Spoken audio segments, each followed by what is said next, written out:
RMJ movie reviews back again. And it's the month of Halloween, so I figure I might as well just start a string of happy Halloween movie reviews. You know what I mean? Everybody across the tube is doing it. And I always used to watch a lot of local public television back in the day where they'd have these Halloween horror weeks. And I decided, guys, goodness, drop the flick. I actually decided, guys, that what I want to do, of course, I'm going to throw in the traditional franchise horror movies that we all know about, but I also decided that I think I wanted to try to do a couple of obscure ones. Well, they're not obscure to us as horror fans, but really to general viewers who just know about the Fridays and the Nightmares and the Chuckies and all that kind of stuff. So I decided my first movie review is a really unique one, and us cult movie fans know about this one. Re-Animator. Y'all know about this one. Starring Jeffrey Combs, directed by Stuart Gordan. This movie is truly off the hook. I didn't realize they even had a special edition. There's a couple of them out. I actually didn't even want this version, although I really like this cover. I wanted the one that actually is a 2-disc, and it has the traditional VHS cover. It's actually in a green case. A friend of mine has that one. I couldn't find that one anywhere. They probably got it on Amazon or something, but I saw this one at Barnes & Noble for like $5, so I just ended up buying this. Movie's off the hook, y'all. You all know about Stuart Gordan. He directed From Beyond, a couple of other flicks I can't think of right offhand. But he has a very quirky, sick, twisted sensibility about him. Kind of along the lines, even like somebody like Tobe Hooper. You know what I mean? And kind of that Texas Chainsaw Massacre 2 kind of wackiness. You know, that kind of humorous black comedy, disgusting sensibility definitely applies to Re-Animator. I saw this film when it first came on video. Like I said, my older brother, who's 9 years older than me, he was a teenager at the time. So I believe this was 86, I think, or maybe it was 87. It was 86 or 87, so I was like 5 or 6 years old. I wanted to hang with him, and I remember we went to the video store, all of us as a family, and it had this movie, not that cover, but you guys look it up, the traditional movie cover with Jeffrey Combs and that syringe, and it's got the green in it, and you can kind of see the guy in the background. And we watched it, and I remember even as a little kid, this movie was never like really scary to me. It just more like just the gory gags in this thing just really, they didn't even freak me out. It was just like it was gross. If I remember right, the parts of it that I really hated as a kid was actually the nudity and the sex scenes, and I'm going to get onto that in a minute. But basically, Re-Animator tells the story of 2 medical students who work with cadavers and trying to rescue the soon-to-be dying, or try to extend the life of the brain as it comes near death, or after the brain has already died. And one is played by the very twisted Jeffrey Combs, and the other one is played by Bruce Abbott, who's a medical student who really cherishes life, but once life is gone, you know, he's kind of done with it. But he kind of has this internal struggle of, could I have brought this person back? Jeffrey Combs takes it a little bit of a step further, kind of a more any means necessary approach to his research, shall we say. And basically, this movie tells the story of how these 2 guys meet, and how this kind of differences of ideas play out. And it's a crazy movie, man. It's absolutely utterly insane. You get for this title sequence where the music is pretty much ripped off from Psycho, because it goes and it kind of just changes the melody a little bit, but it's the Psycho music, and the composer even says it in the special features. But it's a wacky movie. This is old school, mid-80s, so anybody who might see it now, all the special effects is practical gore. And this thing is heavy gore. It's gory along the lines of probably Texas Chainsaw Massacre 2, but although I will say I think Texas Chainsaw Massacre 2 is a little bit more gorier than this, but this still pushes the envelope pretty far in terms of just the grotesque nature, and also just you know, a little bit of necrophilia added into the mix just to really make it icky. It's a crazy movie, man. I mean, you know, you got a crazy scene where like he claims that the cat killed itself by accident digging in the garbage. You don't really know if he did or if he didn't. I mean, knowing what you know about this character, which Jeffrey Combs' character is basically a sociopath. He's not a sociopath serial killer type who goes out and kills people, but he will kill if it puts his research on the line. So he's a sociopath. But anyway, he tries to bring this cat back to the dead, and it's a really funny scene. I mean, you could obviously tell it's a puppet, but it has that 80s sensibility to it, where like the cat is like going nuts on his back, and you really see it's the actor doing all the work. So Jeffrey Combs is kind of doing it and slamming stuff, and that's the illusion of kind of these kind of movies. Crazy scene. They revived the cat a la Pet Sematary, way before Pet Sematary. Of course, the standout gag is where this evil doctor who basically is giving grant money to this medical school at this college, he gets decapitated, and basically he gets revived back from the dead. And we all remember how, you know, basically his body escapes and he's trying to carry his head, so he's like knocking like stuff over, and he's kind of doing all this, and you know, I mean, it is crazy. And what's even better about it is it's an actual actor who, there's a couple scenes, if you really look, you can kind of see the actor kind of hunched over, but that adds to the 80s charm. And it's really an actor in a suit who probably could barely see, and you could literally see that this dude is really trying to get his choreography down. So it really adds to the character development. I remember one of the scenes in particular that really creeped me out as a kid was the girl's father, the blonde girl's father. Once he gets killed, and then he's kind of going, doing all this stuff. That freaked me out as a kid, because the actor who played the father, he played it so normal, and then when he's like back from the grave, twisted zombie or whatever, it was just freaky. It's kind of funny watching it now, but at the time it was really freaky.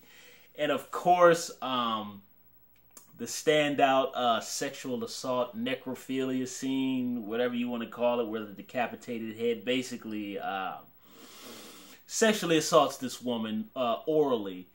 I still remember watching that with my brother when I was a kid. This is crazy, y'all. I was 6 years old when I saw this movie.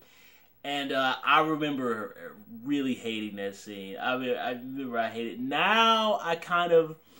And the thing about it is, it's so twisted, and it's so sick, and it's so far out the spectrum of just like, who thought of this type of thing, that it doesn't even really... I can't even really say for me that it's upsetting to watch, because it doesn't have the intensity of like something like the sexual assault scene in Hills Have Eyes remake, or original Hills Have Eyes, or The Devil's Rejects, the sexual assault scene on Priscilla Barnes, or Irreversible. It doesn't even have quite that intensity, or even the intensity of Craig T. Nelson attacking Jo Beth Williams in Poltergeist 2, which I even feel for a PG-13 film. I feel that is pretty intense, and too intense for that movie, but I digress. But it's not even really so much intense, it's just that it's really more just gross, and just the audacity that they had to go there. It's just the fact that it's a decapitated head, and then it's going to go down on the chick. And the thing is like, you can obviously tell like she's acting, and the camera is placed in such an angle, but it's just with her going, no, and she's just kind of going, no. I mean, you know, she's not like wailing in on this guy. She's just like, oh no, stop it. No. It's hysterical. It's hysterical and sick, and probably for sensitive viewers, probably upsetting. I can't even imagine. I will say, I would never, ever, ever, ever watch this movie with a chick. Ever. unless she has the most liberal sense of taste in films. And I will tell you about Re-Animator, it is a very acquired taste. So if you like Texas Chainsaw Massacre 2, if you like Nightbreed, if you like The Funhouse by Tobe Hooper, I'm trying to think of some other twisted ones I can think of right offhand. There's a laundry list of other little really twisted. If you like Devil's Rejects, you know, Re-Animator will be up your alley because this thing is twisted to a T. But upon rewatching it again, it's a very well done movie. It's actually very well done. Very the storytelling is very good, beginning, a middle, and an end. The characters are very well drawn out. You get a sense of the characters. The special effects, like I said, old school, 80s, practical. Yeah, they were a little goofy. And some of the 80s aesthetic is a little bit cheesy. But that's what adds to the charm. You know what I mean? That's what I enjoy. And, you know, Jeffrey Combs, who's a very distinguished character actor. He's just pitch perfect in this. He's pitch perfect in this role. He kind of balances that kind of very odd, like this dude is off, but he kind of plays it in such a way where he's off, but you don't think he's crazy. You kind of think he's like a smart oddball kind of guy, but then he can kind of get into that like sociopathic, but sociopathic, like I said, in the sense of like he doesn't go out and like stalk women at grocery stores. You know, he just like, he will do whatever he has to do to reach his goal. And if that means killing you, then he'll do it. So he kind of has that right balance. And also he's a little bit manipulative too. He manipulates Bruce Abbott's character because Bruce Abbott, you know, he's in love. He loves this chick. He wants to save people. He's really got a good heart. You know what I mean? So he can kind of use his goodwill against him a little bit. So, and Bruce Abbott does a really good job. He actually reminds me of the actor from Return to Horror High who had the love scene with the chick in the sparkling lights with the... Yeah, I digress. But that's what he reminds me of. The actor who plays the evil doctor who gets his head decapitated, what's the actor? I think the actor's name, I think his name is David Gale. I could be wrong, I'm sorry. But, man, he is very, very, very evil. He's very sinister. He's a good kind of... Because the thing is, I think Jeffrey Combs' name is Dr. West in the movie. Herbert West, I think is his name. I could have it wrong, even though I just watched the movie. But, you know, he's not really a good guy. He's kind of more like a Snake Plissken type of character. He's kind of anti... I don't even want to call him hero, but he's not good or bad. He's just kind of in the middle. You know, he kind of is a little bit of both, you know, but he kind of plays the situations for his own needs, you know. But this guy is evil. This dude is straight up evil. He's a creeper. He was creeping on the chick the whole movie from the first scene. He's very creepy. Very imposing too. He's an older man, but he's very tall, so he kind of has an imposingness, and he has a very evil look in his eye. You know, very good. He's a good. So he's really the main protagonist in the movie, and the way they brought about him to take him to another level of evil, along with his creepiness, I thought was very well done. The way they did that. Very tightly told movie. I hadn't watched this movie, just sat and watched it from beginning to end. It's not a long film. It's like an hour and 20 minutes. But I hadn't watched it from beginning to end. And oh my God, it might have been when I saw it with my brother back in the 80s. I had seen it kind of like on cable, like throughout the years, but I hadn't seen it. And I really enjoyed myself. It was really a lot of fun. Like, I really thought it was a good movie. Definitely, like I said, an acquired taste, and it is not for everybody. It is not for everybody. But if you're into the kind of the more obscure, gorier, really obscure horror films of the 1980s, where they really actually had a good story, good acting, and a very tight movie that it is good. It is a good movie, and it's a good horror film. I highly recommend Re-Animator. I'm going to touch on the sequels. I'm not going to review them because I don't own either one of them. But I did see Bride of Re-Animator. I believe that's from either 1989 or 1990. I like Bride of Re-Animator.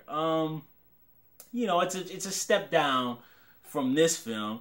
But, you know, Jeffrey Combs comes back. Bruce Abbott comes back. I think Kathleen Kinmount is her name. The chick with the big boobs from Halloween 4. She's in it. And I think David Gill comes back for that one. But I haven't seen it in a while. But I like Bride of Re-Animator. It's crazy and kooky. And I think if I recall, it's even nuttier. Beyond Re-Animator, I never saw that. When my buddy let me borrow it, I watched like 5-10 minutes of it, and then I just kind of gave up on it and never came back to it. So you guys can let me know how that is. But yeah, Re-Animator, had a lot of fun. Hardcore 80s horror fans. I recommend it to some of you who might not have seen it, but for all of you who are cult movie addicts like myself, you've probably seen it. So, thumbs up the video, subscribe to the channel, and share the video. And leave comments down below about Re-Animator. You know what I mean? Leave comments down below about the sequel, the third movie. Let's just talk about movies like we always do.